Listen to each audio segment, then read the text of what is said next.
Hello students, you are all welcome. Greetings from Peter Paul. Students, today we are going to see about parts of speech. Parts of speech means words are classified according to their functions in sentence. That is called parts of speech. A sentence has many words with it, but it functions differently. So, we all should know about the parts of speech. Shall we sing a rhyme? Yes. Please follow me. Parts of speech, parts of speech, parts of speech, parts of speech that we should know. Parts of speech that we should know. They are 8 in number that we should know. They are 8 in number that we should know. Noun, pronoun, adjective, verb, adverb, preposition, conjunction and interjection. La la la la la la la la la la la.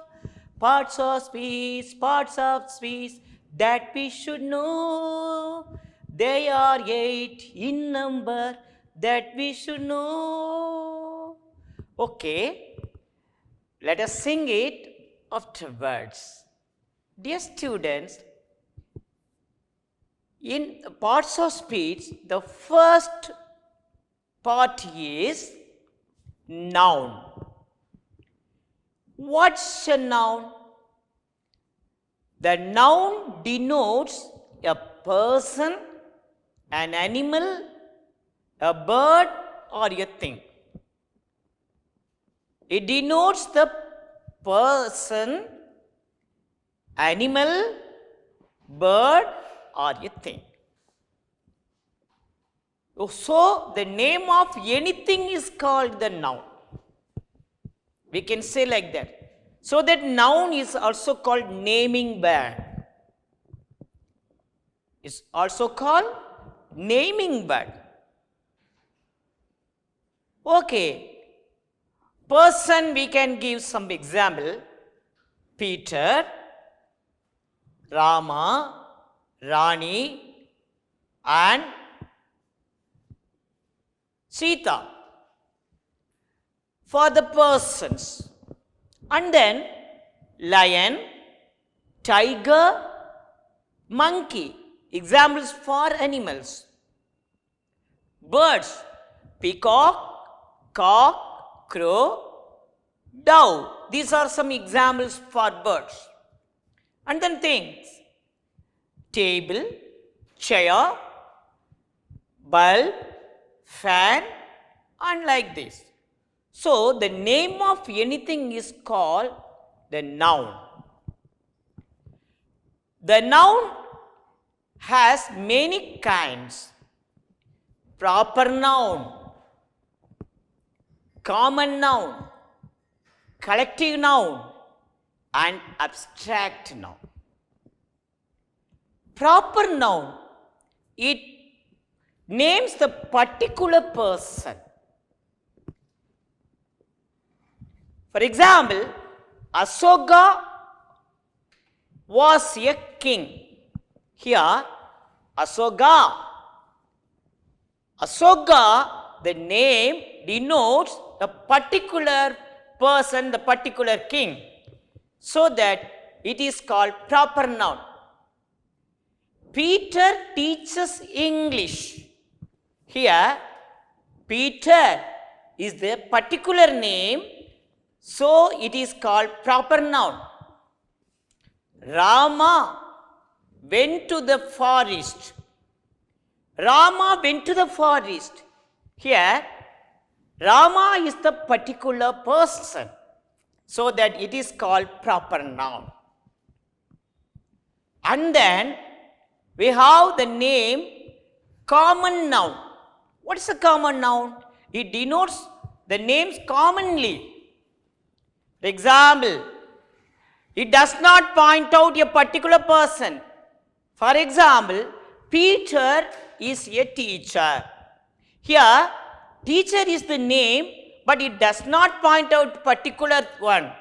So, teacher is the common noun. Rama is a boy. Boy is the common noun. Sita is a girl. Sita is the common noun. So, it denotes the name commonly. That is called common noun. And then, go for collective noun. Collective noun means group, names of group, group of members, group of animals, like that. For example, team, class, assembly, group, cattle. So these are the names of collective noun. The name, the group of members are collected and they are named in particular one name. That is called collective noun. And another one is there, abstract noun. What is abstract noun? We cannot perceive with our five senses. We can only feel. That is called abstract noun. Happiness. Can we touch it? No. We can feel it. Love. Can you touch it? Is it having a shape? No. But we can feel the love. It is called abstract noun. Belief. Belief. Pride. Pride. Friendship. The friendship is also an abstract noun. So the abstract noun we cannot see, we cannot touch, but we can feel. That is called abstract noun. So far, the noun denotes a person, animal, a bird or a thing. The noun has some kinds: proper noun, common noun, collective noun, and abstract noun. Children, now let's go for pronoun. What is a pronoun? Pronoun is used instead of a noun. For example, Peter is a teacher. He teaches English. In the next sentence, instead of Peter, he is used. Because in each and every sentence, we cannot use the same noun for each and every sentence. Peter is a teacher. Peter teaches English. Peter goes to home. Peter writes letter. Should not write like that. Instead of that Peter, the noun, we can use Peter is a teacher. He teaches English. He goes to school. He writes English, like that. So instead of the proper noun, we can use he or she, like that. There are 7 pronouns in English: I, we, you, he, she, it, and they. I is called first person singular. We is called first person plural. You, we call it second person singular and plural. He, she, it, we call them third person singular. They is called third person plural. So these are the pronouns. Afterwards, we can learn why we use these persons, first person, second person, third person, in English differently. We can learn it afterwards. Okay. And then let's go for then another part of the speech is adjective. What is an adjective? For example, the flower is beautiful. Here, the word beautiful describes the noun flower. Another example, the rose is beautiful. Here, how is the rose? Beautiful. So the word beautiful describes the flower rose. So a word which describes a noun is called an adjective. Okay, children. So there are many adjectives here. For example, Rama is a clever boy. Rama is a clever boy. You can take the word clever out. Rama is a boy. Yes, it's a meaningful sentence. But I insert the word clever before the boy. Now the sentence is Rama is a clever boy. You can ask the question, what kind of person is Rama? So the answer is clever boy. What kind of person is Rama? What sort of person is Rama? Clever boy. So the word describes the noun Rama. So that it is adjective is called describing word. Describing word. Yes, the peacock is a beautiful bird. The word beautiful describes the peacock. So that we can understand a word which describes the noun, that is called an adjective. It has many branches in it. Adjective of quality, adjective of quantity, demonstrative adjective, demonstrative number. Like that, we have many branches. We will learn it very detailed afterwards. And then, dear students, there is another part of the word is called verb. What is a verb?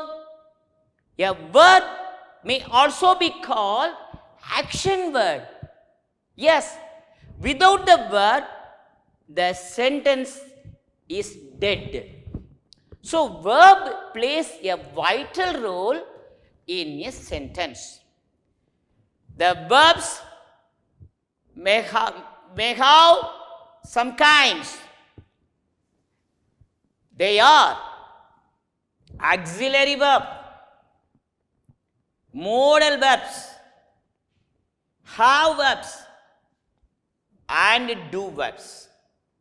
Students, what are the be verbs? Am, is, are, was, were. They are be verbs. And then modal verbs. What is a modal verb?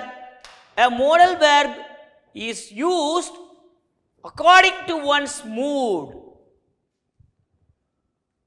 It is used for modality. So, what are the modal verbs?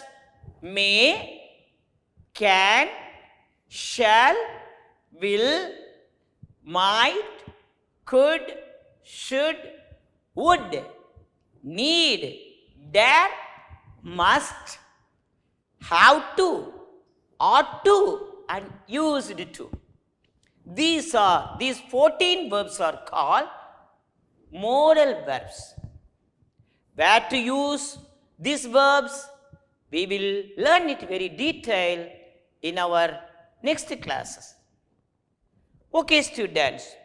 Now let's go for have verbs. What are the have verbs? Yes, have, has, and had. I have a pen in my pocket. Have. Here it functions as the main verb. I have not seen the Taj Mahal. Here the have is used auxiliary. Like that, other verbs. And then do verbs. What are the do verbs? Do, does, and did. So, these verbs function as main verb. For example, I do my work regularly. It is a main verb here. So, verbs are very important in a sentence. Without a verb, it's not a sentence. So, be cautious in using the verb. So, next, let's go for adverb. What is the adverb? An adverb modifies a verb, an adjective, or another adverb. For example, he runs fast. Fast. The word fast modifies the verb runs, so that it is called adverb. Addition to the verb is called adverb. It is also called modifying verb. Modifying the verbs. That is called an adverb. See here another sentence. He runs very fast. He runs very, very fast. Here, what about the word very? Here, the word very modifies the word fast. So, it modifies another adverb. It modifies another adverb. And then, another sentence, he is a very good boy. Here, look at here. He is a good boy. Good is an adjective, but I use the word very before the adjective very. I use the adverb very before the adjective. He is a very good boy. So here the word very modifies the adjective. So generally we can know an adverb modifies a verb. He runs fast. Example. It modifies another adverb. He runs very fast. He is a very good boy. Here the adverb modifies an adjective. So it is called a modifying verb. And then now let's go for the preposition. Students, do we have relations? I think everybody has relation. Yes. Uncle, aunt, grandma, grandpa, nephew, niece. Oh, so many relations are there. These relations are makes a bond with the family. Like that. Preposition is called a relationship word. It is called a relationship word.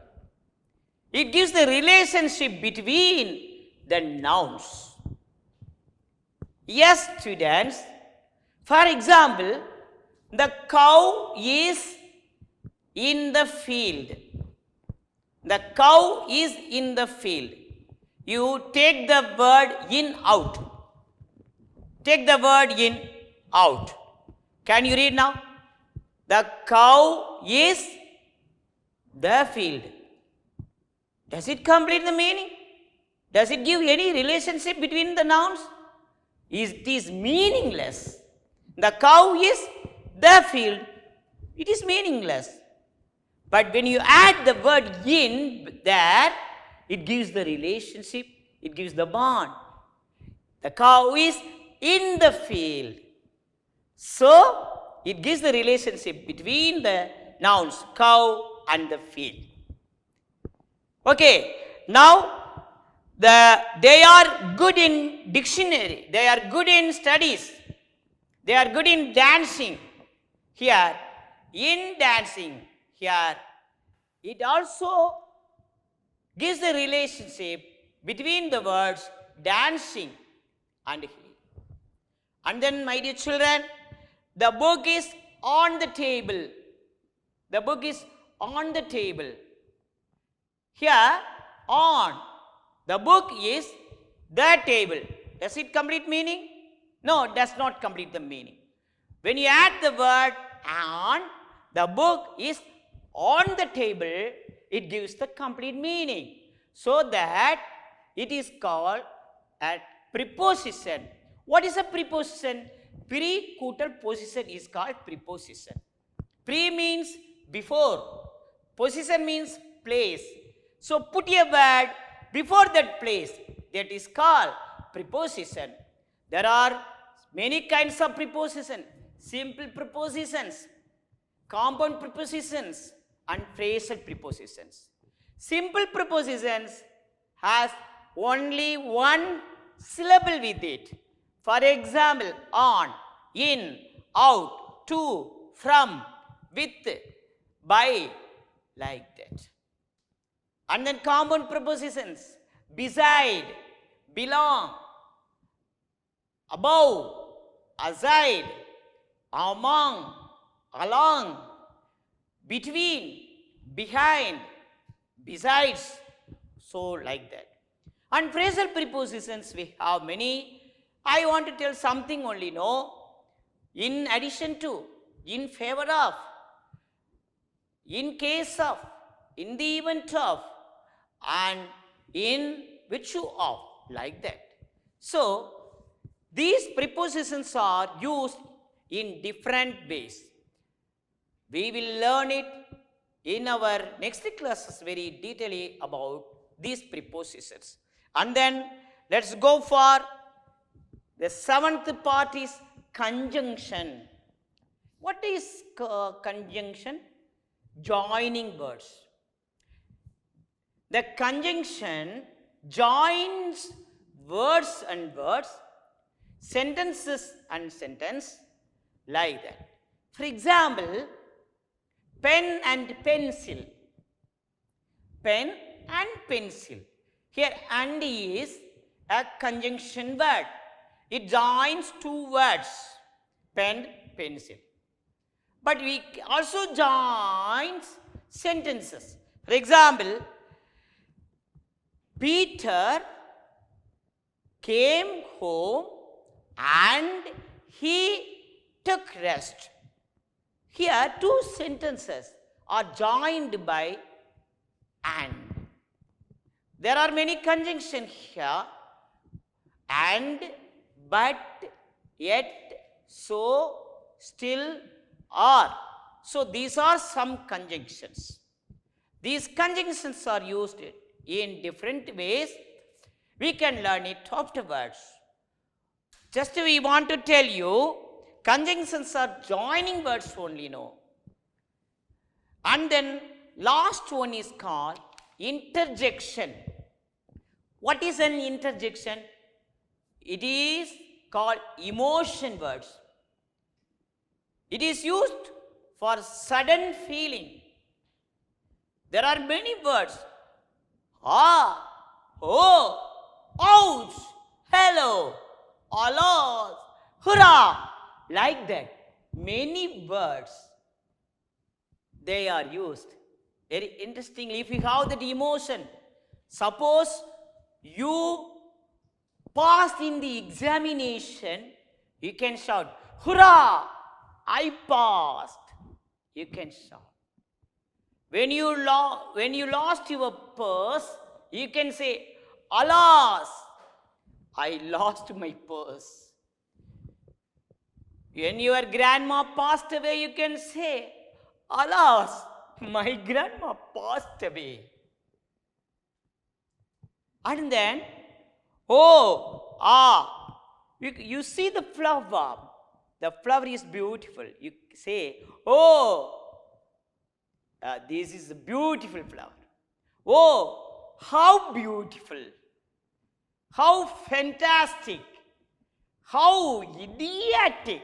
See, these are the expressions that we have in our mind. And then, that is good. Okay? When you feel, you can say, that's good. Like that. And then, when you get the hurt in your body, you can say, ouch! It hurts. Because of pain, you can say, ouch. And then, you can say, whenever you meet your friends, you can say also, hello, how are you? The word hello gives the feeling.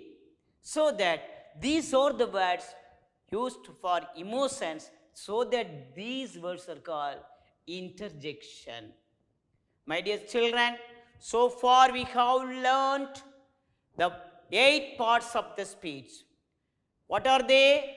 Noun, pronoun, adjective, verb, adverb, preposition, conjunction, and interjection.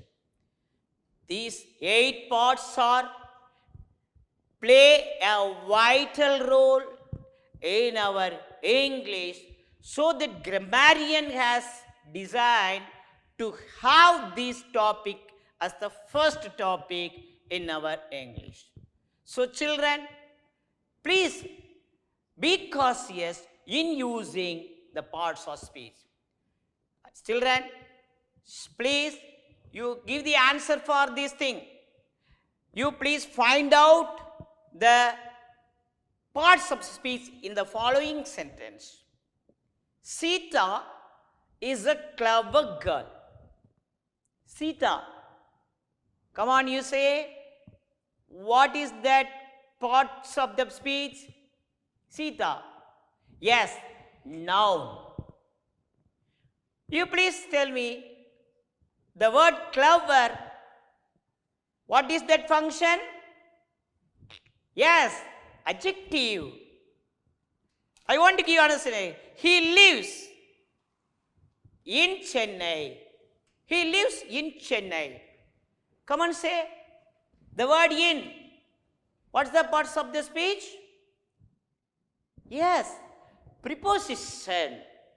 And then, cheetah runs fast. Cheetah runs fast. Dear children, the word fast. What is that function? What is the parts of the speech? Yes, fast. Adverb. Super. Yes, it modifies the verb. Runs. Alas, I lost the match. Alas, I lost the match. What about the word alas? It is an interjection. Okay, children, you have found it, the parts of speech in a well manner. I'll give you some works to do at your home. So far, I thank you very much for listening and watching this grammar part. Thank you very much.